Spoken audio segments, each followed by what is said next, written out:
Well, thank you guys for traveling down and covering the game. Um, Great life lesson for those players today. You know, the way that the momentum swang so large, and in life we all know that happens. To be able to get in that circle and look those guys in the eye and them really believe and go do what they're trained to do. You know, a big saying we say, trust your training. And they did just that. We've talked about momentum a lot. We've talked about a lot of things that today every one of them was tested.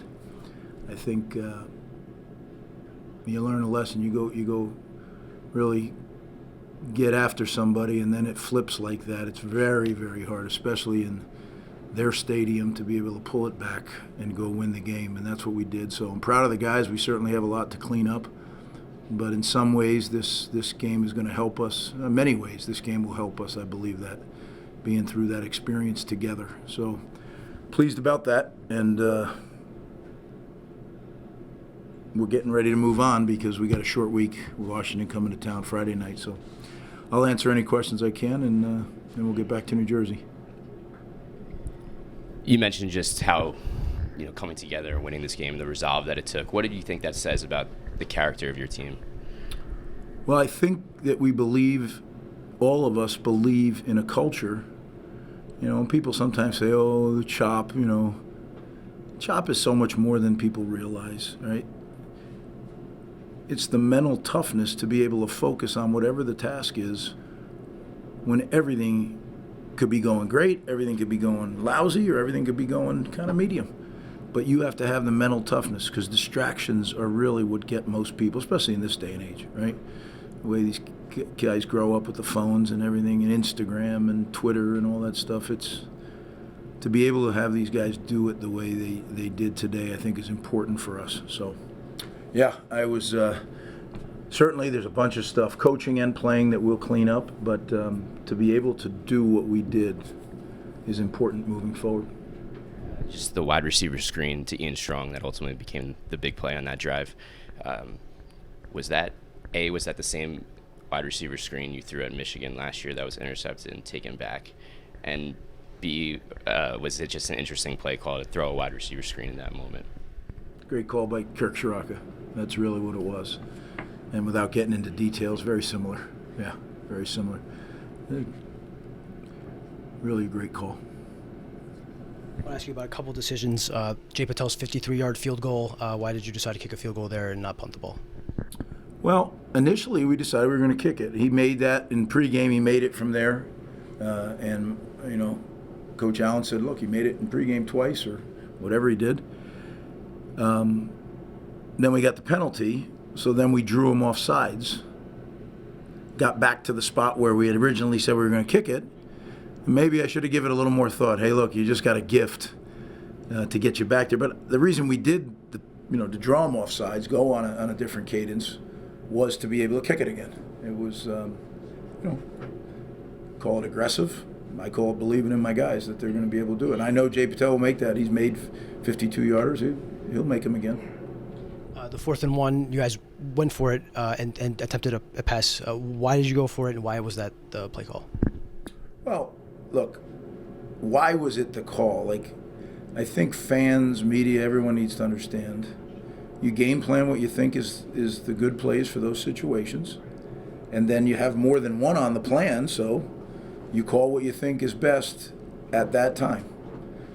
Virginia Tech does the exact same thing on the other side. Their call was more advantageous than ours on that play, but obviously ours were advantageous enough to win the game. So, that's what, when people start questioning calls, that's what you do. That's what you do for a living in preparing. One of the things, it's part of what we do for a living. And then play callers have to make calls, and I love it. In 12 seconds, you got to make calls that are really important. Boom, boom, boom. So I was proud of our staff. We did, like I said, playing, it's still early in the year. Coaching, it's still early in the year. But the cumulative effect of our guys working so hard at learning how to do this, that's what's starting to come to fruition now. It's not any play or any guy. It's a culture. First off, congratulations on the win, Coach. You guys were up 23-7 early in the game. You guys gave a bit of a comeback late in the game. What was the message right before the last drive to your team to tell them just, hey, go out there and go win it? Well, when it got tied, we got together and we did some things that we normally do together to kind of reset, right? Because you know how it is. In anything in life, things can start rolling down on you, and we kind of had a little reset. And the thing that I told them, that the eyes that were looking back at me in that huddle, I've been doing this 37 years. Some teams have those eyes and some don't, and this team has those eyes. Just wanted to get your thoughts on what was going through your mind after the interception there at the end that sealed it after such an up-and-down game. Well, it didn't seal it, so that's the problem, right? They still had their timeout, so we had to go through a process. So it certainly was a big part of it, right? Yeah. But, you know, the thing that, unless you're responsible for it, right, you got to figure, okay, they still have 3 timeouts. We got to get a first down here. And then when we got that first down, I mean, you could see it just went whoop, head set off, because now we're taking a knee and you win it. So there was a lot of work to do after the interception. But what a great play.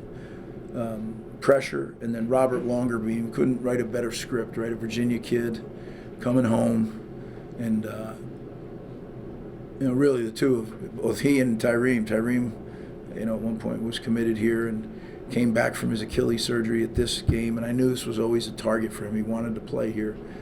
I couldn't tell you one bit if he played well or not. I mean, again, we have the worst view of anybody, but I was so happy for them. And again, there's some exhausted guys in that locker room. Virginia Tech has a very good football team. I wasn't doing coach speak on Monday.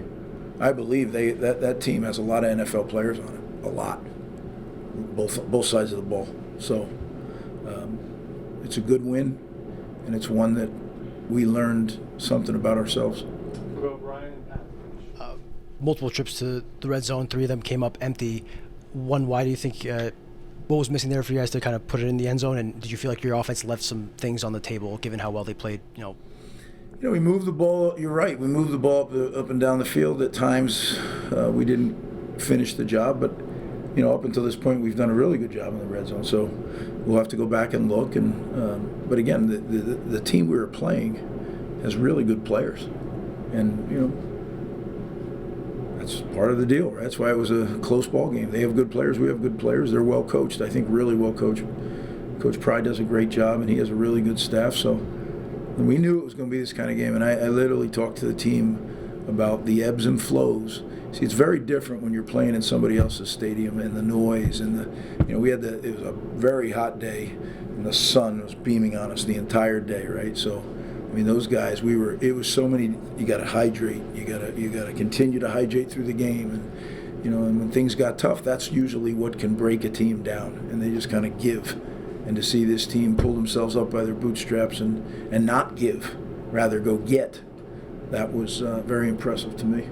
Final question, Pat? Was Kyle Monunga 100% in this game? It looked like he had his like a wrap on his leg, and Sam Brown got a decent workload. Yeah, Sam was much better, and Sam was really feeling it today. He's fresh. He didn't play last week, and Kyle, every week when you carry the ball the number of times that he does, and the target that he is, there's things that are always bothering him. He never goes into a game saying, I feel great. But we really, I've said it before, I like our depth in the running back room. And certainly if we can take some reps off Kyle, it's going to help him later in the year, right? So Coach Shaw does a great job of rotating those guys, and I trust him with that. And he knows them better than I do as far as their play style. He coaches them every single day. So I was proud of the way he managed that situation. So they both, but Kyle's such a great leader. At the end of that game, he was right in the middle there, and he was telling everybody this is what has to happen. That to me is what that's what leadership is.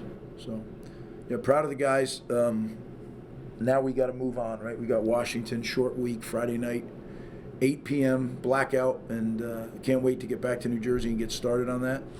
We need our fans. Can't wait to see you guys. 8 o'clock blackout Friday night. So looking forward to getting back home. Thank you, guys. Thank you.